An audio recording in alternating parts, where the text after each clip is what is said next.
In this video, I'm gonna take you guys behind the scenes into my eBay business and share with you my exact profit and loss statement. So if you ever watched other YouTube eBay videos and you've wondered, are they actually making money? In this video, you're gonna find out the truth. And I'll be honest with you, it ain't looking so hot.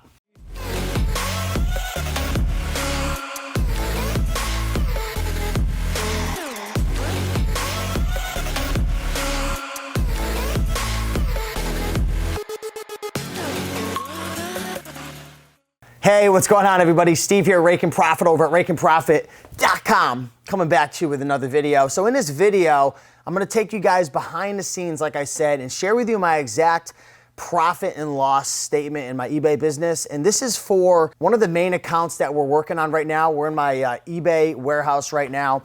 And this is for October, okay? So I know when this video posts, it's probably gonna be like back in time, but I'm gonna catch up with you guys and we'll definitely be doing this for November, December, and hopefully moving forward to share with you exactly what's going on in an eBay business, especially when you have overhead, you have labor, when you have, maybe you have a business model like mine where we're doing a lot of consignment, thrifting. There's a lot of fees associated. And the thing that kind of irks me is a lot of people, they go on social media and they're just showing off how big their sales are, how much money they're making. But at the end of the day, and I think you guys would agree, it's not how much money you make, it's how much money you actually profit. So at the end of each month now, I have my one of my virtual assistants, they go in and they pull all of my expenses, all of my income, all of my fees, and it's all broken down. So there should be somewhere on the screen. For the month of October, we did $4,079.52 in sales. And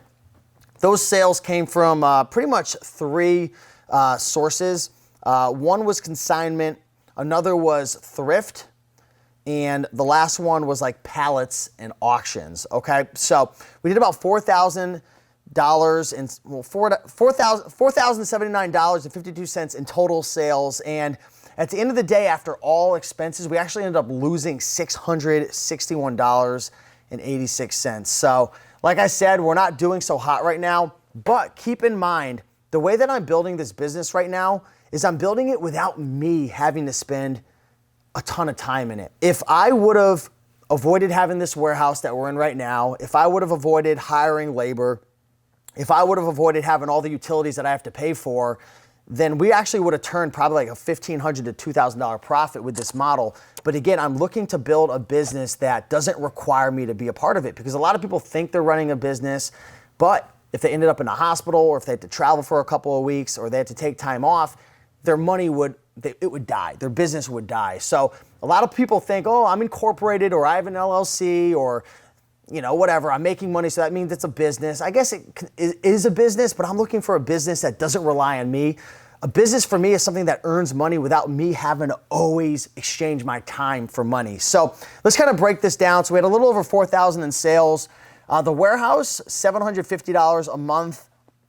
Electric, $50 a month. We had water, which is $25 a month. Gas, $50 a month. Supplies, so that was just kind of like an estimate, but buying boxes, poly bags, poly mailers, tape, adhesive paper, toner for the printer, just different supplies that you have when you're, you know, shipping and listing items and stuff. Came to about $100 a month. Garbage, $50 a month. So when you have a warehouse space, you're gonna have to get rid of the garbage somehow. And over here, we don't have free garbage disposal. Some warehouses will have a community garbage, but for the most part, you're gonna have to get your own garbage. So that's about $50 a month. Internet, $140 a month. That's rough. A lot of people have been messaging me behind the scenes saying, Steve, why are you paying so much for internet? That's insane. You should be able to get that for $50. Well, it's gonna depend upon where you live, and keep in mind that when you get business internet, these companies, they slaughter you. They know you're a business, they charge you business rates, and you know, at my personal residence, I'm paying $70 for internet. For the same exact thing, actually a little slower, it's double the price. So one of the things to consider when you get a warehouse. eBay store subscription, we're at $21.95. I might have to get that jumped up a little bit to the next one, and apologize for the noise. We're in a warehouse now, so we got people banging and mechanics working and stuff, but I might end up getting the next step up for my eBay store. They do have an eBay store calculator, so you can type in how many items you're listing a month, how big you're planning on getting your store, and you can get an idea of like what the best store is for you. So I do need to take some time to kind of look at my eBay store because I might be losing out on a little money not having that next step up. So we'll see what happens there. Labor, $864.20. So for labor right now, I have 2 people that are working for me. They're working 3 days a week, Monday, Wednesday, Friday for the most part. And they're working anywhere from like 3 to 7 hours a day. So we're still trying to work on our model over here. We're really trying to scale the consignment portion, but we also are starting to really build pallets, and we're doing a little bit of thrift. So that labor cost is going to increase over time, but right now it's very, very part-time. $556.49 eBay listing and selling fees.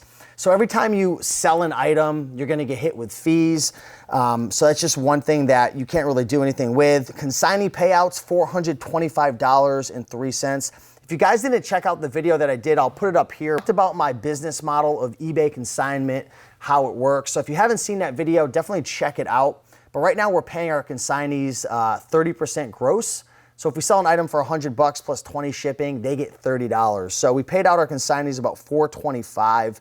So it just goes to prove a lot of our income, a lot of our sales for October were coming in from pallets and thrift. We didn't have a ton of sales coming in from consignment, but we do hope to increase that over time for sure.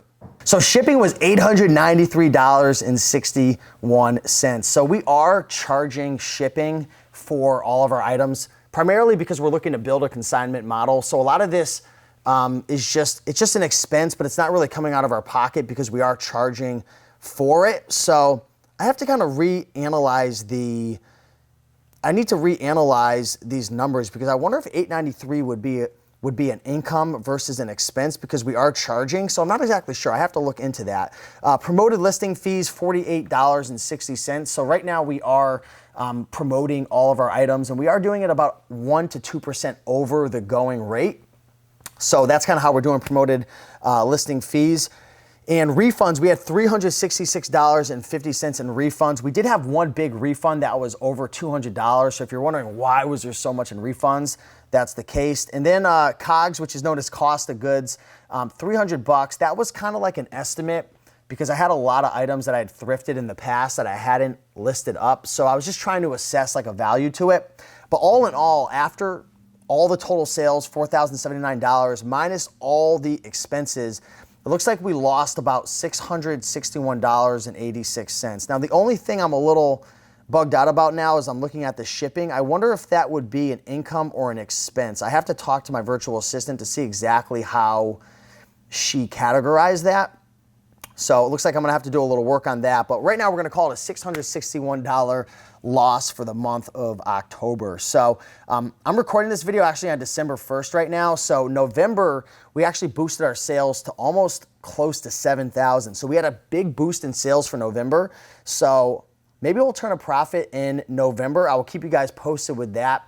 But yeah, you know, plugging away, trying to make it work. And again, I probably only spent maybe 5 hours a week on this eBay business in October. I'm not spending a ton of time. All I'm focusing on is top of the line. So that's acquiring the pallets, working on the deals with the consignment, and obviously doing a little bit of thrifting for fun. But all I really do is I bring the source in here, and then my team, they are listing it, they are shipping it, they are storing it. I know you can't see it, but we have a bunch of, if you watch that consignment video, then you'll see, or any of my other videos, you can see the warehouse. We have a bunch of shelves running aside the warehouse. So they list it, they ship it, they store it into inventory. We've got a whole custom SKU system, and then we go from there. So not spending a ton of time on this business, really looking to build a team to run this business and see where things go. So the goal for the end of 2020 is to get this up to $25,000 a month, $5,000 a month in profit. So it's gonna take some work. It's gonna take some adjusting